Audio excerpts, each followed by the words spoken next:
So here's the process SPECT data subGUI that we open up from the main GUI. And this GUI serves several functions.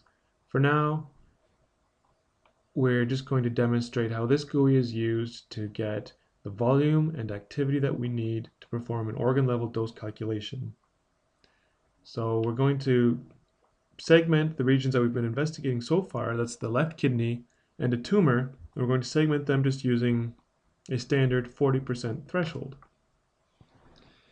And then we'll show some videos later on how we can do use some of the more advanced features of this GUI. So to start, we're just going to load a reconstruction. So we go up to File, we load a primary reconstruction, and we see we have a few different options. So we can load MERG reconstruction. This is just an option to load an image that's been reconstructed using the Medical Imaging Research Group's in-house software. We can also load a regular vendor reconstruction, or if in our image we have each slice saved as a separate file, we can have all of those files saved in their own folder and load an entire folder of 2D slices. So we'll just go ahead and load the vendor reconstruction, since that's what most people are going to have. And for this patient, we'll just jump back to the sample patient folder. Again, this is test patient number 2. And here I've saved the SPECT reconstruction inside this field of view 1. So this is the first SPECT acquisition. And the CT images have been saved separately. And then in the activity folder, we have some different reconstructions. This is the vendor reconstruction performed with iterative reconstruction, attenuation correction, and resolution recovery. So we'll just go ahead and open up that file.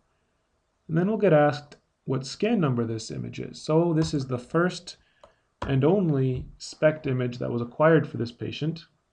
We'll just type in 1. Then we'll get asked if we want to load projection data. So again, yes, this is something we need to do. And here it brings us back to the folder where we loaded the reconstruction from. And in that folder, we also have saved the raw data file. So in the raw data, in the header of this file, the program needs some information out of there, such as the frame duration. It uses the frame duration to convert the reconstructed counts into a count rate, which ultimately we need to calculate our absolute activities from the camera sensitivity factor. So we'll open up that raw data, and our reconstructed image will be displayed. So the way the default windows are set up is an axial view will get displayed in the upper left window, and we get a coronal and sagittal view on the side windows there on the right side.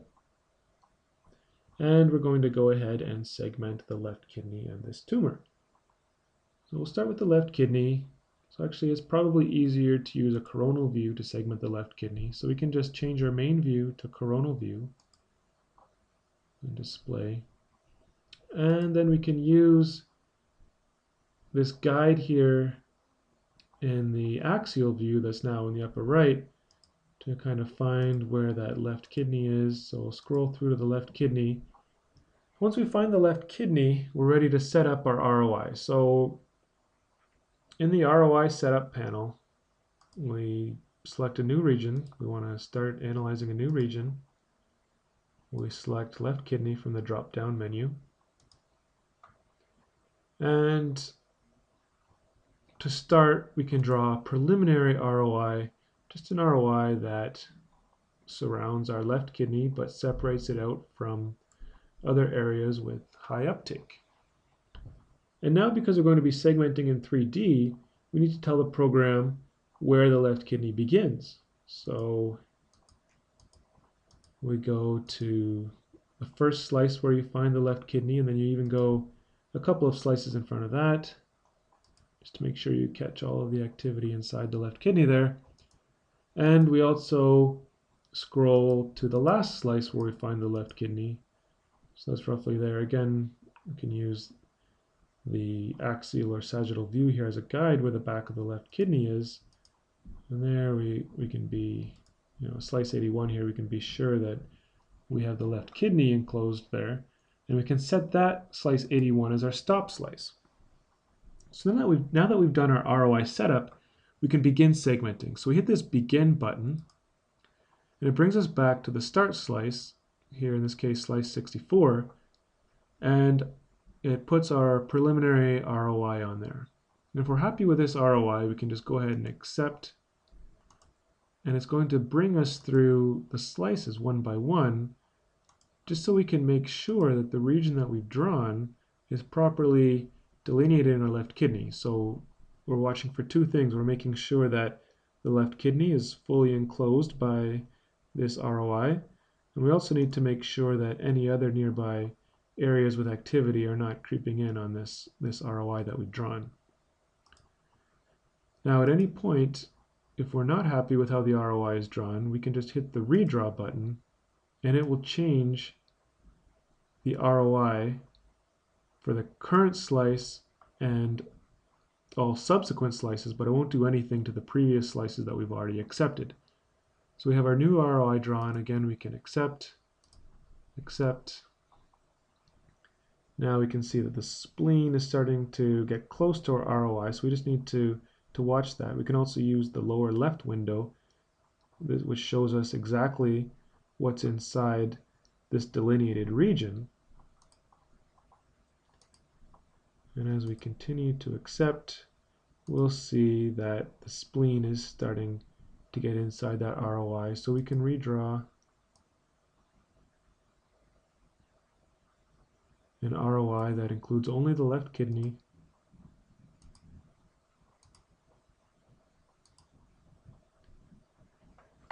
And once we've reached the stop slice, we get a message that we've reached the end of the volume, and this threshold of 40% will get applied within that volume. So using that threshold of 40%, there are 1,494 voxels within the segmented region. We get a segmented left kidney volume of 128 mils. We also get an activity of 25 megabecquerels. And we can view the segmented ROI that we get from the 40% threshold. And we see that the 40% did perform reasonably well.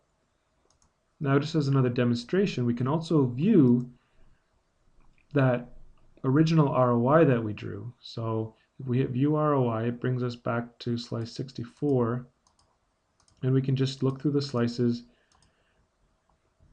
And just in case, let's say we're not happy with how we've drawn an ROI, we have an option to still edit this original ROI. So we can hit the redraw ROI slice button. And now I'll draw something different, just so we can see that we definitely get something different from the other slices. And once we've changed our original ROI, we need to redo the segmentation. So we just hit the retry segmentation button. Performs the segmentation again. These values change just ever so slightly. And now when we view the ROI that's being used to segment the left kidney, we see that when we reach that slice 71, we have this redrawn ROI. And once again, our segmented left kidney using the 40% is shown here. So if we're happy with our segmentation, we can just go ahead and hit the Accept Segmented ROI button. So this is an important button to not forget to hit before you move on in the analysis. This will just kind of save our analysis up to this point. The next thing we're going to want is some indication of the thickness of this left kidney. So the thickness of the left kidney from the coronal view is something that's going to be used in the conjugate view method to subtract background counts. Now, we do have this start and stop slice of the left kidney, but remember when we set these, we were kind of on the safe side, and we put these slices a couple of slices in front and behind the left kidney. So we're just going to want to redefine these slices to define where the left kidney is actually found. And this is only a step I'm throwing in here that you'll have to do if you're using the planar data to construct a time activity curve. So this is only a step if you're going to be subtracting background counts from your planar data. So I'm going to jump back to the front of the left kidney, and we're going to just tell the program roughly what we think the thickness of that left kidney is by setting a start and stop slice at the front and the back of the left kidney. Another thing to point out, in the axial view here, this is something that we can really use to kind of help judge what the thickness of that left kidney is, but right now it's set up as a maximum intensity projection. It might be a good idea to just have that set up to a slice view, so just viewing a single slice.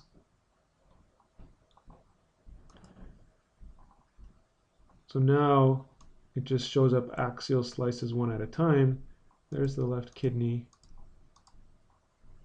And we just have to use some judgment here where on average the front of the left kidney is found. So we might say, yeah, this is roughly where the left kidney begins. So we can set that as our start.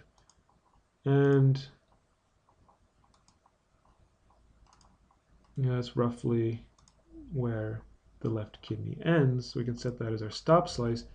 And from slice 67 to 76, we can go up to tools, and whatever slices are set here between the start and the stop, when we go to the get thickness option from the tools menu, we can hit get thickness and source, and we find a source thickness of almost 4 centimeters. So that tells us the left kidney is 4 centimeters thick. We also want the thickness of the patient at the position of the left kidney. Again, this is just for subtracting background counts in from the planar data. So I'll just go ahead to roughly where the patient begins at the position of the left kidney. I'm going to set a start slice.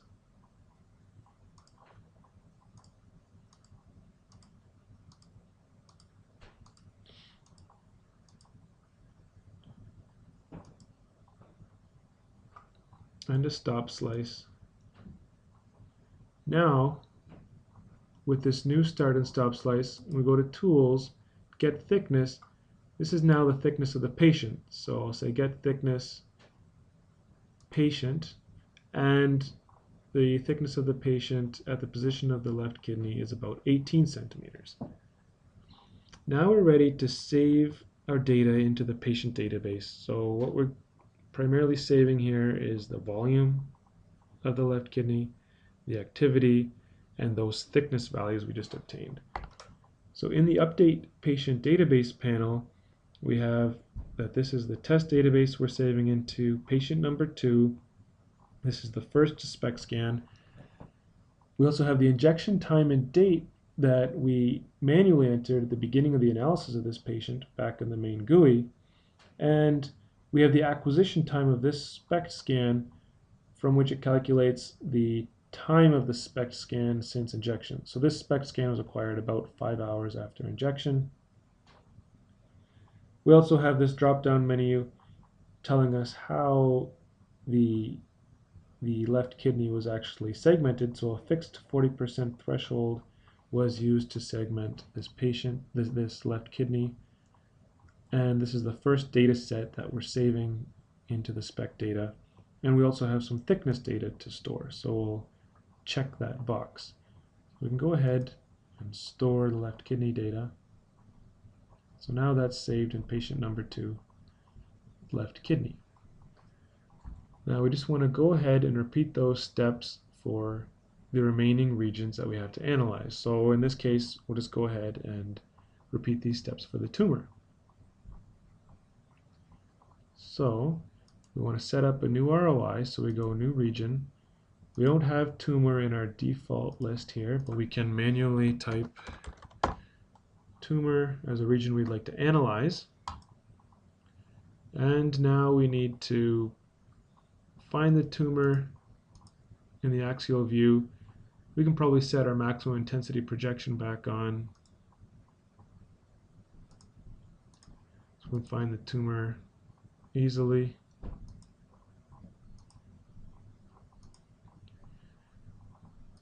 So once again, the steps to segment the ROI are to draw a preliminary ROI, to define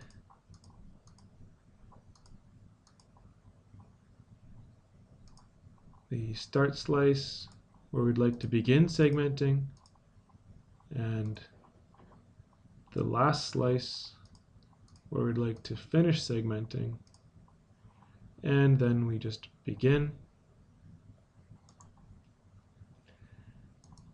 And we accept the ROI as long as we're happy with the tumor being inside that ROI and no surrounding activities entering inside that ROI. So here we can pretty much accept every slice. Maybe we can adjust that ROI at the very back of the tumor. Just a couple more slices to go. And we've reached the end of the volume. So using a 40% threshold, the volume of the tumor is 61 mils. It has an activity of about 55 megabecquerels. If we view the tumor segmented using the 40%, we can see what we get, and we can just go ahead and accept that segmented ROI. Now, of course, we also want to get the thickness data. So let's say that's roughly on average where the tumor begins. So set that as our start slice. Set that as our stop slice. Tools, get thickness. This is the thickness of the source. That's about 4 centimeters. And the thickness of the patient at the position of the tumor. We should probably use just a slice view to make sure we're only looking at the thickness of the patient at the right height. So let's say about here, the thickness of the patient is roughly from slice 43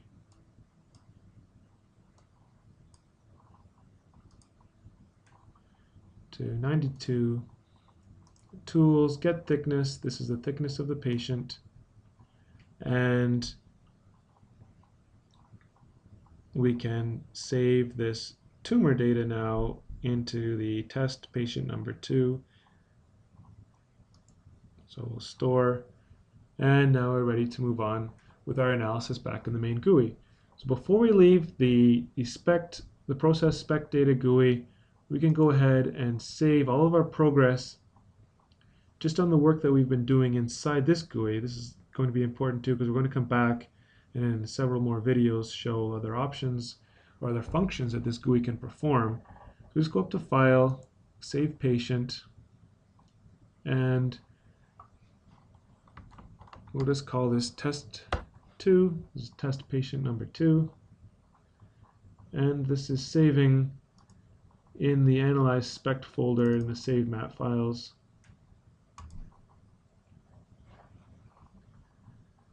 And we just get a little message the data has been saved. We can now safely close the GUI, and the next video will continue back in the main GUI where we'll complete the hybrid planar SPECT approach to getting the time integrated activity for the left kidney and tumor.